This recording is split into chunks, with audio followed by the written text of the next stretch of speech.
I remember the first time I heard death doula, which I don't tend to use because I find that death sounds like it's an event, whereas end of life is a journey. I heard that in 2011, and I was like, that's what I do. I was really interested in the whole end of life doula movement because I am interested in normalizing the idea of death. I'm not afraid to die. I know I'm completely 100% convinced that death is just like it was before I was born. And our bodies are a battery that runs the electrical signals that make us. And when that battery is no longer producing energy, then, So I'm not afraid, but to be lying in bed, terrified because you can't breathe, but just getting enough to keep you alive, that's unthinkable for me. I just can't imagine how difficult it must be to have to make that decision about when the right time to go is. Because I want to keep having conversations with my dad as long as possible. Whether it's made or whether you run the full course, it's still the losing of that person that is and I can't really I sort of imagine it from time to time, and but then I can't. I think that I know it's going to come one day and then I'm going to have to deal with it, but I can't really imagine what that looks like or feels like. He's 57. He's still pretty young, it could happen to anyone at any time. So I think it's good to fix anything that needs fixing before it's too late. Hi, I'm Robert Ouimet, and this is episode 5 of My Friend Ted.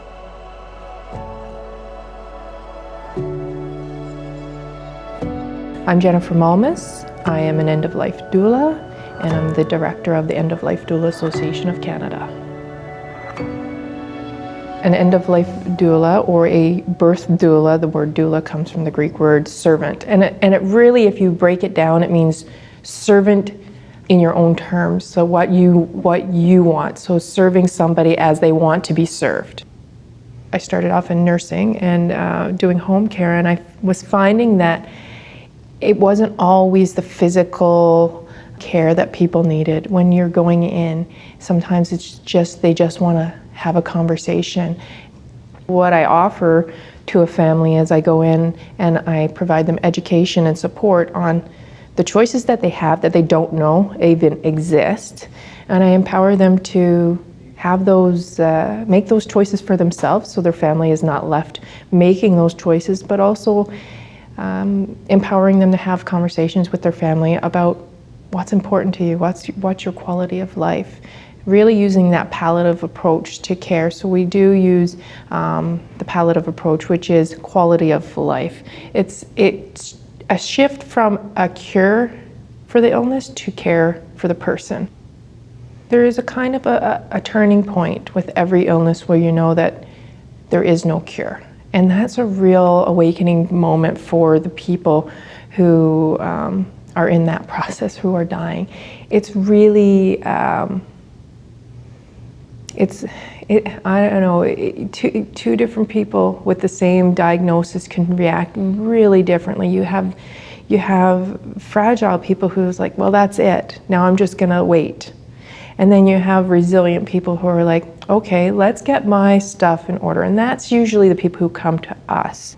People come to us because they want to get their relationships right. They want to make sure that everything is taken care of. There's no stone unturned. Let's do this well. Some people call it an appropriate death. Some people call it a good death. Whatever that looks like to that person, it could be it's so different for everybody. I mean, I find it frightening. Ted's wife, Robin. But I also think it's because it's not a normal part of our lives. It's hidden. And so anyway, that's the primary reason when I heard that there were practicing doulas here in the Lower Mainland that I wanted to explore it. But I also have been looking for opportunities to help Ted think about the end of his life? So I've been thinking a lot of go back to a certain time in my life and really think about what it was like. My sister once told me that in psychology, they say you don't remember the event, you remember the last time you thought about it. And regardless, it's good to think about those times. You know, I probably told you before about, you know, how privileged I am to have lived on this world, you know, on this planet. You know, the fact that there's, you know, this, what we think is infinite wasteland of space where there's absolute no heat whatsoever, absolute zero, no way to support life. And then in these very small areas is incredible heat that, again, no way to support life. And then we've got our sun, we've got this little jewel hanging in space that is just the right distance from the sun. If it was any closer, we couldn't live. If it was any further, we could live a bit further, and so you're on this planet where when life started, it just was, you know, there's this vast expanse of space with no life whatsoever, and yet here we're just surrounded by it in so many formats. And then, you know, the fact that any of my ancestors for, you know, the beginning of humanity could have been hit by a rock or, you know, or eaten by a, I'm not gonna say eaten by a dinosaur, but, you know, eaten by some predator. Sure. You know, and even the fact that when I was born, you know, how many million sperm, and I was the one that got through, you know, and then to be born in Canada, which is such a stable government, peace, order, and good government, you know, and then to be born in this part of, to move to this part of Canada, I mean, I often say it's like winning a lottery every day for your whole life, you know, so it's hard to be too negative about what's happening to me now when I had such a blessed life, and, you know, with Robin and the kids, you know, it was definitely punching above my weight when I got Robin. And how lucky we are to have the kids who are like they are and who are productive and healthy. You know, it's just, boy, I mean, what are the chances, you know? I still often don't feel like it is really happening, and if I don't think about it or I'm away for a couple days, I kind of can forget and kind of feel like everything's normal, even though it's not. This is Hannah, Ted and Robin's daughter, the oldest of the 3 children. I've always thought of my dad as someone who can do anything, and whether it's plumbing or electricity or construction or doing something on the computer or building us something or figuring out like a math homework question, like he could really do it all, and a lot of the things he can't do anymore. Which, I mean, means that there's a lot of other things now that have developed out of that. Even though he could do all those things, he didn't necessarily share that knowledge with us.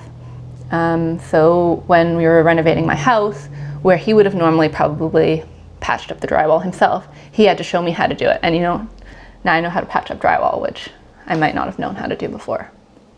And he also has been teaching me a bunch of stuff about Excel, which I've been using at work, and it's been fantastic. I actually really like Excel, and something that I had no idea I really liked, and it's been something that we've actually been really able to bond over while he's not been able to do things that he normally could. And it's been something that we've really actually enjoyed sitting down at the computer and working on together. So do you think about like the before and after? Like, do you think about Ted before he got sick and Ted now? It's hard for me to remember even what it looked like to see him walk. Like, I kind of wish I could see a video, because I feel like it's hard to remember that. It's hard to remember the person who like cut a hole in our bedroom floor for us. Actually, he widened the existing hole in the floor and put a slide underneath. And it is hard to make that connect now between that person and, just the different person he is now, where it's more about conversations and, talking about podcasts or movies. Our relationship has definitely changed a lot. I mean, maybe it's kind of rose-colored glasses for your dad and, the kind of person he is, but I really only remember those things that made him, and still make him, a really unique and wonderful person who goes out of his way to help other people. When, he was already losing a lot of his ability, he went over to my aunt's house and was trying to help her fix like a leak in her pipe, and it ended up going quite wrong. But he wanted to do that because he wanted to help her, even though it was really difficult for him. He couldn't even really stand up anymore. But he wanted to help her, and he's always been like that, where he is really like acts of service for other people. Almost everything Dad and I did together would involve like me helping him with projects or hanging out in the garage. This is Jeremy. He's the second oldest. Or just like watching him tile the floor, whatever it was. We very rarely just sat there, because he's such an active person in that way. And I'm the same way as well. I'm not really much one for just sitting. My outlets are different. Like, I do like the handiwork and a little bit of this and that. But for me, like playing music or getting outside and doing stuff, that's what really brings me that kind of joy. But yeah, losing that, I don't know, it was always nice to be able to do something and then you're hanging out and you're still connecting and talking, but it's not hard. You're just, because you have this shared thing that you're doing. And I think losing that over time is really, really hard. We sit and talk, and that's not something we've ever really done before. And, we say I love you more than we ever did. It isn't something that we really did. It's because we were men. But I think we're better men for that now. Stephen is the youngest. And Ted has talked a lot about their strained relationship in the past, a relationship that has improved since Ted got sick. I think it was both of us, but I was also pretty poorly behaved as well. Like, I'm not going to lie, like, I wasn't a super well-behaved kid. But I think, especially now where, like, I think it's an emotional bond born out of necessity.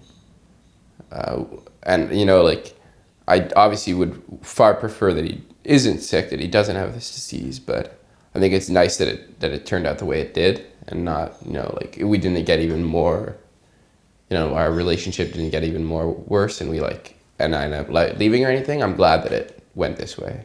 I think our relationship overall has improved, emotionally as well. I feel more connected. We do stuff, we'll watch movies or just talk, and yeah, it's definitely gotten a lot better. We all decided just on our own, like, he needs our help. There aren't other people to help him. Like, we can't afford to, have 24-hour nurses or anything. So I think, like, we all just realized we need to step up to the plate. And because the thing is, he's not going to be around. He's not going to be around forever. He's not going to be around so we might as well enjoy our time that we have with him now and make sure he's comfortable now, so that later, you know, we don't regret it. That's like that. I think that was my biggest concern, was him passing away and then me really having tons of regrets. I think that would make me like, that would really, I think that wouldn't be good. I think that wouldn't be healthy for the rest of your life, you know. It's really changed like my perspective on life. Like before like the idea of death and like my own mortality was like, oh, it's so far away, you know, like it's years and years and years. Like I don't even have to think about it. But now that I think about it, really, like on average you live what, like 30,000 days, 35,000 days, like the average person, and I've already lived like 6,000 days. Like it's not that long when you think about it. And like, it's just kind of, you know, it's kind of shocking, and especially now, you know, I mean, he's 57, still pretty young, you know, like, it's not, you know, it could happen to anyone at any time. So I think it's good to fix anything that needs fixing before it's too late. You get the best conversations with people after when they've kind of done that change point where it's like, you know what, this is just it. This is what it is. I love those conversations. You're the expert of your family, not me. And my job is to give you those tools. So I'm not flying in on a white horse to save the day. And I think that a lot of people think that that's what doulas do, and there are some people out there that do like that. Oh, let me come in and save you. You're not learning anything, because then what you're saying is, she did this for us. When I want people leaving the experience saying, I did this for my family, or I did this, with a little bit of support maybe. You know, the idea was have this, you know, kind of like an end of life party, a living memorial. But then I felt like, oh, that'll put so much pressure on me to then, you know, flip the switch. And, you know, I thought it would be kind of anticlimactic. Everyone comes over and, okay, goodbye, cheerful goodbyes. And then, oh, I decided not to do it. The people go, oh man, I went all the way out there for nothing. Nobody would say that, Ted. There's 2 hours and I'll never get back. But she said, you know, just have a party. Don't, you know, it doesn't mean anything. It's not, hey, I'm gonna end my life in a couple of days. Just have a party while I can still talk, you know? Yeah, sure. Have people come over and visit, and while you're still able to visit with them and talk to them. I think that'd be really nice, and people would really like that. Well, think about it. Would you rather, you know, come to music bingo or to a trivia night, or would you rather go to a hospital room? You know, it's less threatening. It's not about the death, and people might not know what to expect, but they're a little bit more willing to show up and just test the waters a little bit. Initially, he liked the idea of gathering all the people together that he I should loves. point out, Robin keeps looking over here. That's right there. So he's in the room. We're talking about him like he's not here, but actually he is here. Sorry about that. So this is like a celebration. A celebration of life, but Ted did not want to call it that. He didn't want to style it in that way, because he doesn't want a sort of a party where people might cry and tell him how brave he is and how much they admire him and how wonderful he is. He just felt very uncomfortable about that notion. So I dropped the idea, but I still really wanted the opportunity to gather together the people who have meant something to him in his life, partly for their sake, so that they could have a chance to be with him. I think some people feel nervous about coming to see him, and this would give them a reason to overcome their nervousness, or permission, I guess. And but mostly for Ted, so that he could just be with people This disease is it's very confining. We're stuck inside, and lots of people do come to see us, which is fabulous. But at any rate, then I hit upon the idea of gathering people together and play a game. We're a game-playing family, and So right now we're sitting in your living room, and there's games everywhere I turn. There's a game. This whole window seat, which Ted built, is full of games. Anyway, when Ted was still well, and if he'd be in town, we did go to trivia nights just for entertainment. They're always fundraisers, and it was terrific to support various organizations, but really for us it was a fun thing to do. In typical Robin and Ted fashion, they hosted not one but 2 trivia events in order to accommodate all of their friends. What you're hearing is the second one at the Anvil Center in New Westminster. Capacity crowd of friends and co-workers, hundreds of people showing up to spend a couple of hours testing their trivia skills, but mostly to visit with Ted and his family. Today, we gather together for one main purpose. We will attempt to answer the age-old question: can people from Coquitlam and people from New Westminster spend time together without violence? And what better way than dividing into teams and playing a competitive game? As most of you know, my dad loves trivia. Many of you have suffered through him explaining why water freezes at 32 degrees Fahrenheit, why Honda VTEC engines can run at 23-to-1 air-fuel ratio, or what defines the border between Quebec and Maine. Oh, the hours we can never get back. The other thing is that he loves all of you. So, in celebration of Dad, we have organized a trivia game afternoon with his family and friends. And it only makes sense to raise money for the ALS Society of BC. They have supplied all sorts of equipment to us to make our lives more bearable. And as things progress and needs change, they have taken all the equipment away and brought back more.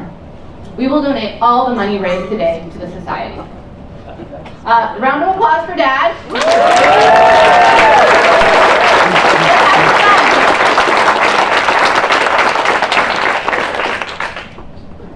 When I was a little boy in England, my mom took us to a holiday hotel in Hastings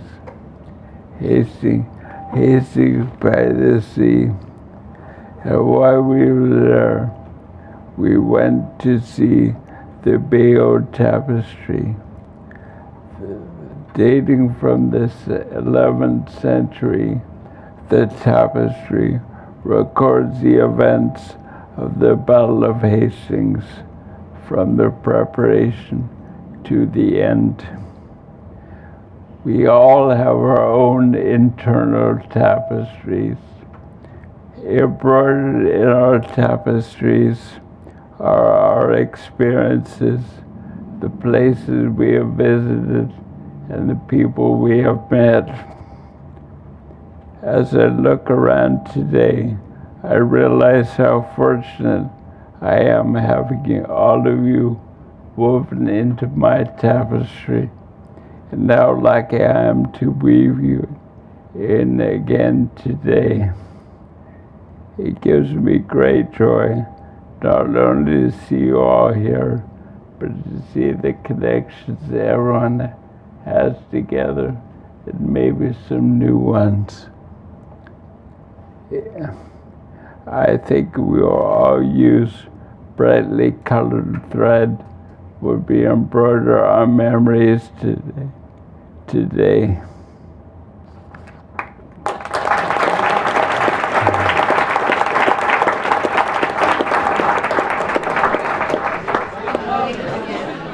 That was great, Ted. Brought back some good memories.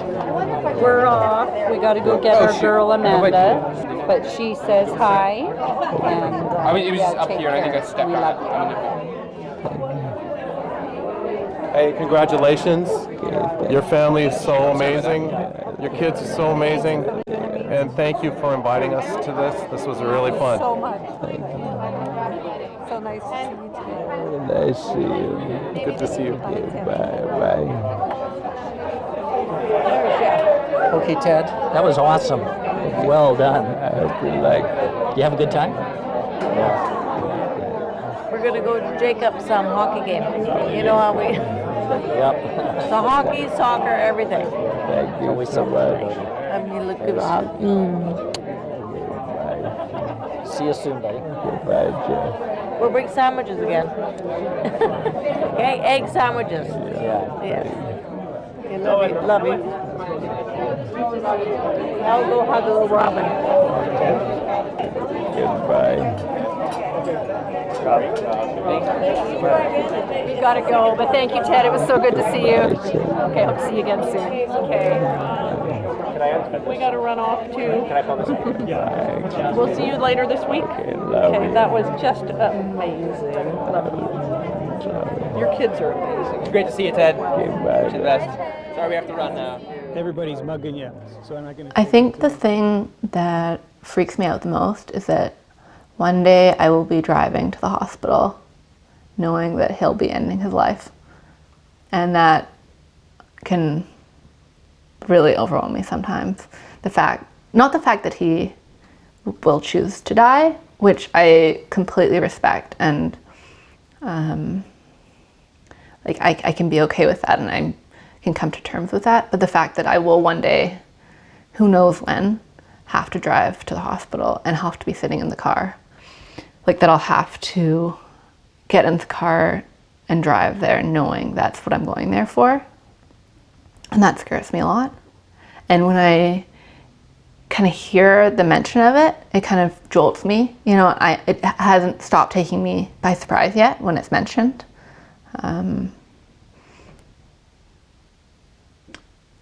And I just can't imagine how difficult it must be to have to make that decision about when the right time to go is. Because I want to keep having conversations with my dad as long as possible. But at the same time, it's such a terrible disease and it takes away so much from you that I know that it's the right thing to do and for him to choose to do. I would say it's fully his choice, and I would support him however he feels about it. I don't have any ethical dilemmas with MAID. I think that it's wonderful for people that people can decide what kind of quality of life they want to live with. Thinking about it seems like I don't even know how you deal with that. Being there and watching that happen, or knowing that's what's going on, and I think it's good that he can have that choice. But I think that it just in the end, it's whether it's MAID or whether you run the full course, it's still the losing of that person that is I can't really I sort of imagine it from time to time, and but then I can't. I think that I know it's going to come one day and then I'm going to have to deal with it, but I can't really imagine what that looks like or feels like. I think until it happens. Yeah. He has talked to me about it, and I think it is the best option. I mean, if I would definitely do that if I was in his situation as well. And I mean, knowing him where he loves doing stuff with his hands and building stuff and renovating, and he can't do that. I understand, and it's hard to accept, but it's a far better alternative than just wasting away. I'll make sure I'm there when it happens. I mean, it's gonna suck, obviously. It's gonna be probably one of the hardest losses I'll have, until my mom passes. But I mean, that's the thing, there's nothing else you can, there's nothing you can do. That's I think it's what's the poetic injustice about it is there's no way you can stop it, there's no way you can control it, it just happens. It's awful, but there is something poetic about it.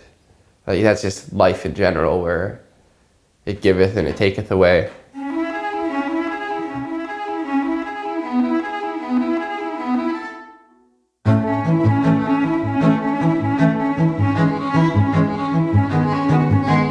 he's really struggling with whether and when to exercise the option of maid, understandably. He's not really able to pinpoint what makes his life have quality. He will say that he doesn't have any quality to his life, and will recognize that he does have moments of joy, but overall, no quality, and asks himself, why do I keep going? And we've talked a lot, but I think I thought it might be helpful if he talked, or we talked to someone else, someone with more expertise and information. So that was the other big reason that I wanted a professional. I also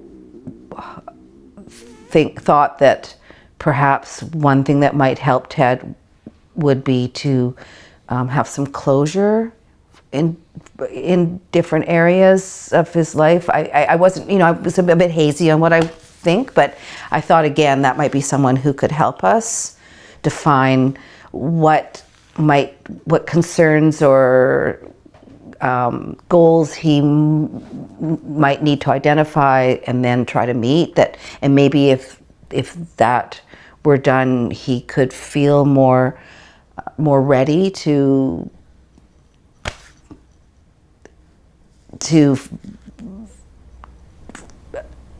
I don't Put the blood.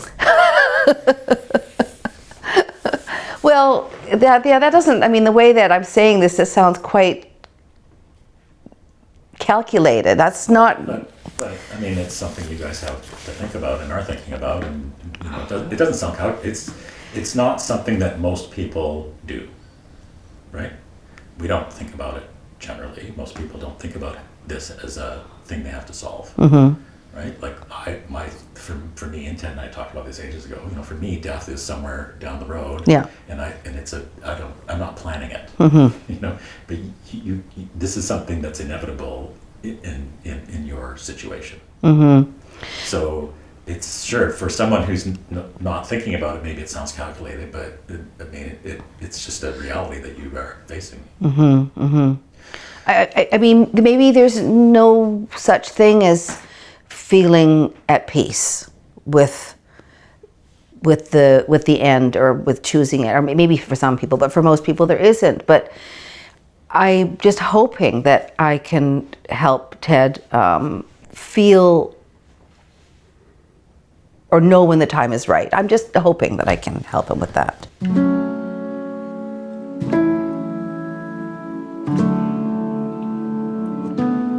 Let's look at all the things that you plan for. You will have a birth doula for having a baby, and you're making a birth plan. You make wedding plans, and you can get married a few times, and you get a shot at weddings and having babies a few times. I can speak from experience. I have 5 kids. You plan for those events. You buy your life insurance. You do a will. Why aren't you making the plans for when you can't speak for yourself? Why aren't people making plans for death? The most common thing that I find in my line of work is that, a mom or a dad won't want to burden their children with talking about it, so they'll call me to talk about it.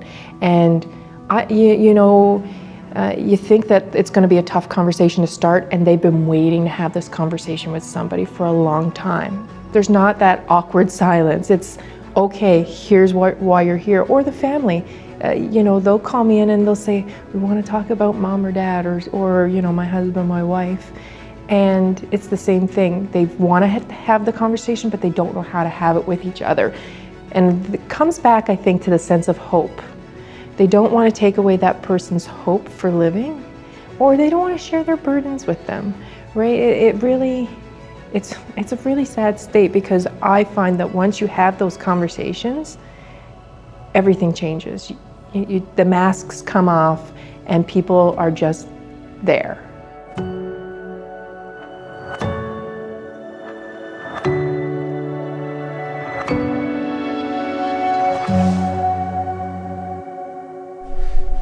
told me you had sort of a kind of some sort of cross between maybe a hallucination and a waking dream, where you sort of kind of reviewed these panels in your life. Yeah. So I was in a big room. And first of all, I was in a hospital being treated for sepsis. Every time I closed my eyes, I would see these hallucinations or waking dreams. And one of them, I was in a room and I was standing on today's date. I looked behind me. On the back wall of the room was the day I experienced my first symptom, my foot drop. And between today and the back wall were each of the terrible days that I had dashed expectation or horrifying discoveries of something starting to fail. And those were indicated by round panels of different sizes. And in that delirium, I realized I've had too many of them. And I realized right there it was time to end my life. We talked about lines and lines in the sand, but I was so busy looking forward to see the lines, I didn't realize they were under my feet all along. So that's when I had the resolve to end my life. And I had so many terrible experiences, choking in the hospital as they put a tube up my nose down into my airways to try and draw out the mucus and phlegm, because I was too weak to cough it out. So at that time, I started thinking it over, and I knew I wanted to end my life, but I thought I could donate my organs. So then COVID came along and they shut down the organ transplant. I decided on April 6th because it was the right time period away. It was all even numbers in the date, and